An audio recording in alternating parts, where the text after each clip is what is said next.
Dear students, आज हम कक्षा 10 की विज्ञान जैव प्रक्रम के अंतर्गत पादपों में परिवहन का अध्ययन करेंगे। पेड़ पौधे यानी पादपों में जल और खनिज लवण पत्तियों तक कैसे पहुंचता है, उसके लिए वहन तंत्र होते हैं, जिसको हम जल या खनिज लवण जाइलम से होकर के पत्तियों तक पहुंचता है और पत्तियों द्वारा निर्मित भोजन फ्लोएम द्वारा पौधे के शेष भागों तक पहुंचता है। तो देखें, परिवहन, पादपों में परिवहन।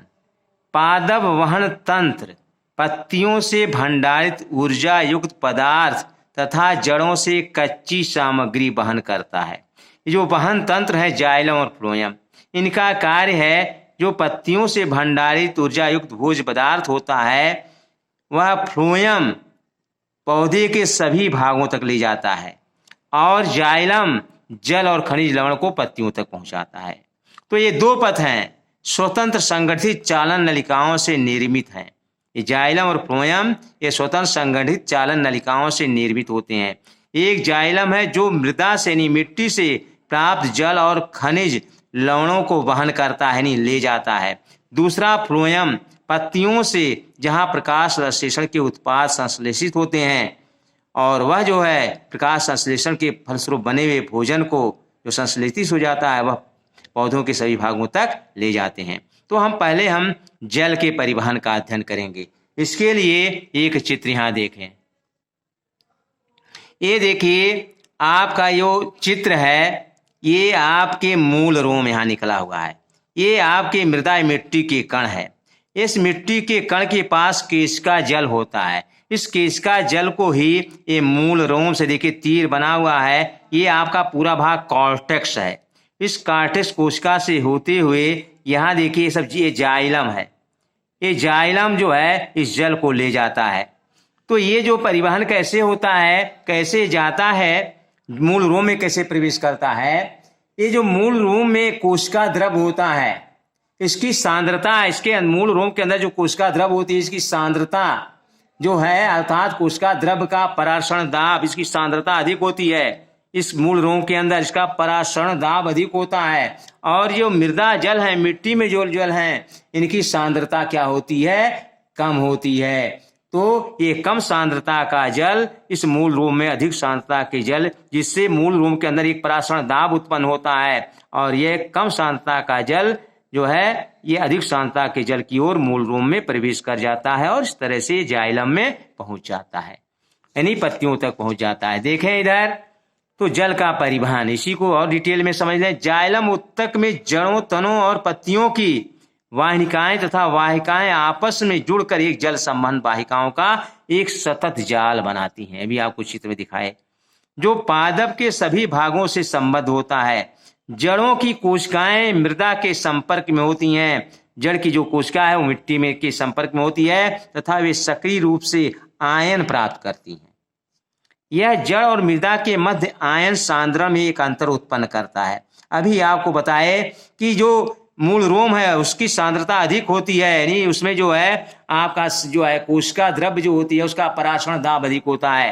यानी मूल रोम के अंदर परासरण दाब अधिक होता है और जल में परासरण दाब कम होता है। वही यहाँ बताया गया है, मध्य आयन सांद्रण में एक अंतर उत्पन्न होता है। इस अंतर को समाप्त करने के लिए मृदा यानी मिट्टी से जल जड़ में प्रवेश कर जाता है, अर्थात मिट्टी में जो कम सांद्रता का जल है वह मूल रोम के अंदर जिसमें अधिक सांद्रता है उसमें प्रवेश कर जाता है और यह जल अनवरत गति से जड़ के जाइलम में जाता है और जल के स्तंभ का निर्माण करता है जो लगातार ऊपर की ओर धकेला जाता है, यानी जल लगातार ऊपर जाता रहता है।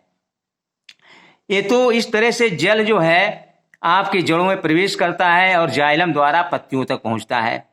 लेकिन यह दाब जल को ऊंचाई वाले जो बड़े बड़े लंबे वृक्ष हैं, ऊंचे वृक्ष हैं, उन तक पहुंचाने के लिए पर्याप्त नहीं है। ये जो परासरण दाब के नाते जल चला जाता है जड़ से होते हुए पत्तियों तक, तो यह ऊंचाई वाले जो वृक्ष हैं जो अधिक ऊंचे हैं उनके लिए पर्याप्त नहीं है। इसके लिए आपका जो है रंध्र जो होते हैं जिनके द्वारा जल की हानि होती है। जब जल की हानि होती है तो उस हानि को पूरा करने के लिए जड़ों द्वारा जल पत्तियों तक पहुंचता है। अर्थात आपका जल के रंध्र द्वारा हानि होती है, उसकी पूर्ति पत्तियों में जो है जाइलम वाहिकाओं द्वारा हो जाता है। वास्तव में कोशिका से जल के अणुओं का वाष्पन एक चूषण उत्पन्न करता है। जब पानी भाप बनकर के उड़ता है, जब पानी भाप बनकर के उड़ता है पत्तियों से, तो उसकी पूर्ति के लिए एक चूषण उत्पन्न होता है। जैसे पंप से हम किसी चीज को चूस लेते हैं तो जल जो है जड़ों में उपस्थित जाइलम कोशिकाओं के द्वारा खींचता है। वह चूषण आकर्षित हो, जल जो है चूषण उत्पन्न होने के कारण खिंच जाता है और खिंचते हुए पत्तियों तक चला जाता है, और पानी ही जो है वाष्प बनकर के पत्तियों से उड़ता रहता है। इसे हम वाष्पोत्सर्जन कहते हैं। देखिए आपकी किताब में चित्र दिया हुआ है, ये देखिए ये पौधा है, यहाँ देखिए तीर बना हुआ, जल वाष्प बन करके उड़ता है। यहाँ देखिए जब ये उड़ता है तो इतनी सारी पत्तियां होती हैं, इनसे एक चूषण उत्पन्न होता है, जो है एक खिंचाव उत्पन्न होता है पत्तियों द्वारा। पानी वाष्प बनने के कारण, यह खिंचाव के कारण ये जल जो है देखिए जड़ों द्वारा इस आपके जाइलम द्वारा पत्तियों तक पहुंच जाता है, इस खिंचाव के नाते। इस तरह से चाहे कितना भी ऊंचा वृक्ष क्यों ना हो, जल वहां तक पहुंच जाता है।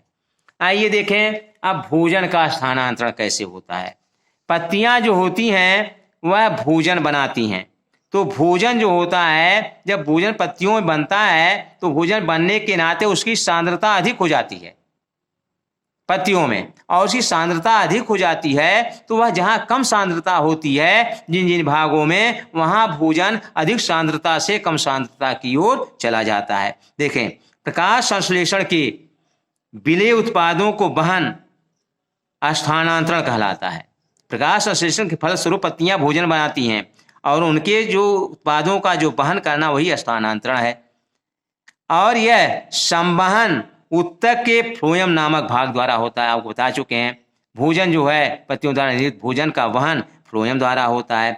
भोजन तथा अन्य पदार्थों का स्थानांतरण संलग्न साथी कोशिका की सहायता से चालनी नलिकाओं की ऊपरमुखी तथा अधोमुखी दोनों दिशा में होता है। अर्थात चालनी नलिका से भोजन आपका ऊपर भी जाता है और नीचे भी जाता है, दोनों दिशाओं में होता है। अब देखें यहाँ ये जो है फ्लोएम द्वारा स्थानांतरित ऊर्जा के उपयोग से पूरा होता है। सुक्रोज, ये जो आपका फ्लोएम संवहन करता है ये सुक्रोज के रूप में करता है। जो भोजन का स्थानांतरण होता है वो सुक्रेज के रूप में होता है। फ्लोएम उत्तक में एटीपी से प्राप्त ऊर्जा से ही स्थानांतरित होते हैं। यह उत्तक का परासरण दाब बढ़ा देता है। अभी आपको बताए जब भोजन बनता है तो वहाँ का परासरण दाब अधिक हो जाता है, जिससे जल इसमें प्रवेश कर जाता है। यह दाब पदार्थों को फ्लोएम से उस उत्तक तक ले जाता है जहाँ दाब कम होता है। अर्थात परासरण दाब पत्तियों में अधिक हो जाता है भोजन बनने के नाते, और यह दाब जो है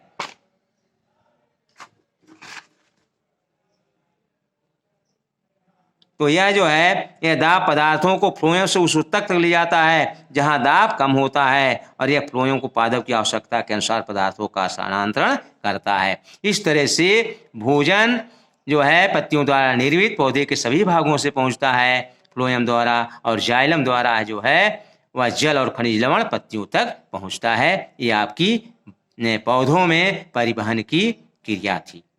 शेष अगले टर्न पर पढ़ाया जाएगा।